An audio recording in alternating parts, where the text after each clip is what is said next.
Ladies and gents, it's finally official. For the first time ever in almost 3 decades of its existence, the biggest trade show in video gaming is not going to be happening this year anymore, and you probably already heard the rumors by now. They've been circulating for about a day or so at this point, but E3 2020 has already been rumored that it will skip this year and it will not be happening for obvious reasons.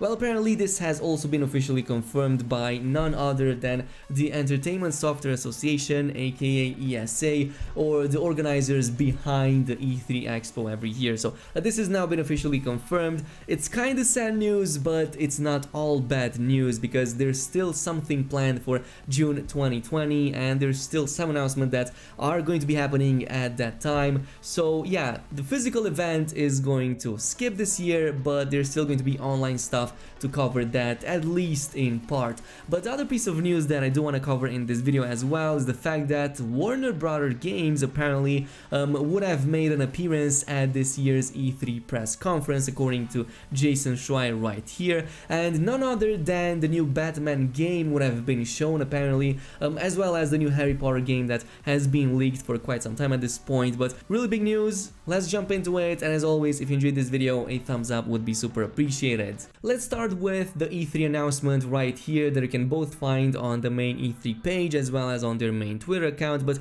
after careful consultation with our member companies regarding the health and safety of everyone in our industry, our fans, our employees, our exhibitors, and our longtime E3 partners, we have made the difficult decision to cancel E3 2020 scheduled for June 9 and 11 in Los Angeles. Of course, obvious reasons why this is going to be cancelled. Our team will be reaching out directly to exhibitors and attendees with information about providing full refunds. So if you were one of the people who actually got tickets for them, if you got reservations for that time and were wondering if you will get a refund, well, apparently the expo is gonna give full refunds, which honestly, props to them for giving that. We are also exploring options with our members to coordinate an online experience to showcase industry announcements and news in June 2020. Updates will be shared on, well, the official E3 Expo website right here. So this is why I said that even though it is bad news, it's not all bad news. Obviously, a major part of E3 was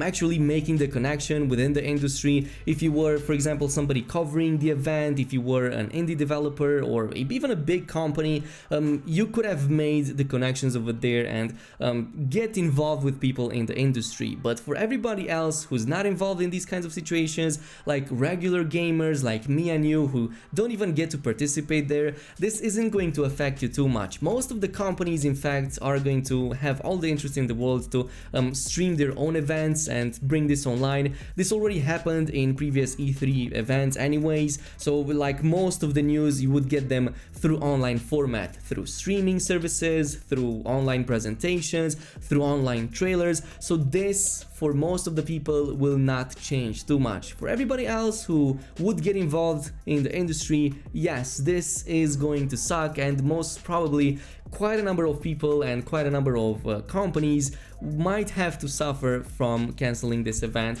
And by the way, this also brings me to the second point, which is the fact that several of the companies that would have participated over there are going to get involved in their own events. Like for example, Xbox is going to have its own events according to Phil Spencer's announcement over here. So E3 has always been an important moment for Team Xbox. Given this decision, this year will celebrate the next generation of gaming with the Xbox community and all who love to play via an Xbox digital event. Details, of course, coming soon. And there's a bunch of other developers in there that have come up with different announcements, well, similar announcements to this, but all with their own events. So this is what I'm expecting to happen in the future too, when E3 is going to, well, supposedly happen this year. But this isn't anything new. We had a number of other companies that have been doing this for years. Sony pulled down like a year ago. They are doing their own events. We also have like EA, who's been doing EA Play for at least about 4 years at this point.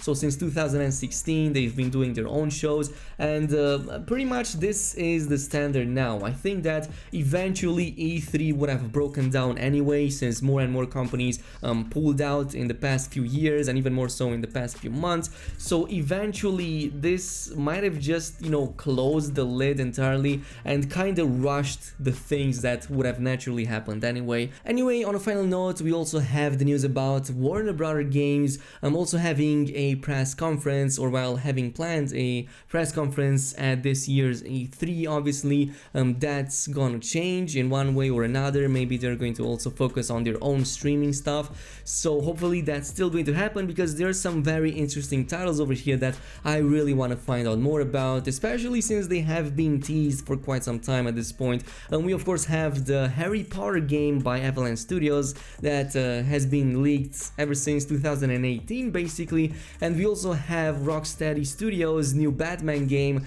that apparently people aren't even sure at this point if it's a reboot of the Arkham series or if it's an entirely new Batman game, because the studio is also listing a brand new IP which kind of coincides with the new Batman game. So it could very well be that there is a reimagining of the Batman series, maybe, you know, a new game that we get to play, but yeah, there's just conflicting reports over here. So I'm gonna quote Jason Schreier right here quickly. According to his sources, I'm familiar with the publisher's plans. Warner Brothers Games has planned to talk about a number of much anticipated games, including a new Batman, a Harry Potter game that had leaked in 2018, and the next game from Arkham developers Rocksteady Studios. So apparently it's not even like 2 games, there's 3 games, so Batman, Harry Potter, and some new game from the former Arkham developers Rocksteady Studios. It remains to be seen whether Warner Brothers will instead hold its own digital event or do something else entirely, and I think that makes absolute sense. I think that this is probably the route that most of the big companies are going to take. Just stream their events or bring them online in one form or another. Of course, streaming through different services, be it theirs or an established one like Twitch or YouTube or both, it would totally make sense.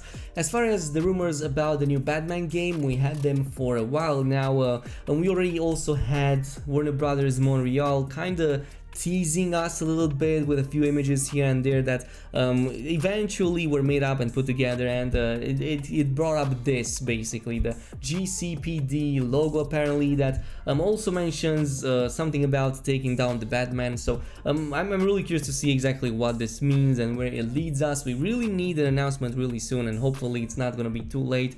But where most of the sources agree is on the fact that apparently this is going to probably be a reboot, according to many of the leaks floating around and many of the rumors and people quote-unquote connected in the industry. But on the other hand, there's also rumors about the fact that this might not even be an Arkham game at all, according to comicbook.com right here, and apparently they are going to ditch this name entirely, and well, since they're going with a reboot, probably a full-on reboot, and just go in with a reinterpretation of everything that is Batman, the Batman story, and kind of start with a new beginning, a new fresh start, a little bit like Marvel's Spider-Man, if that makes any sense, even though it's still the same, you know, game we always knew, even though it's still the same story we always knew.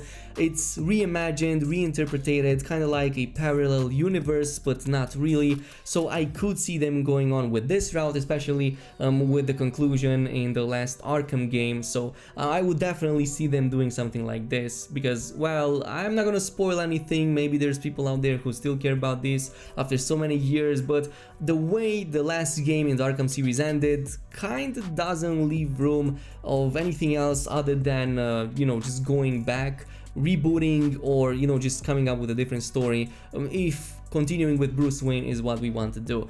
Anyway, this is it for now. This has been the announcement, this has been the news up until now. Of course, much more is probably going to follow really soon, but E3 2020 is unfortunately cancelled, but it's not the end of the world. Now let me know down below what's your opinion on all of this. Will you miss E3 this year? Were you looking forward to even participating in it? Comment down below, and in the meantime also don't forget to subscribe and leave a like on this video, and I will see you guys in the next one.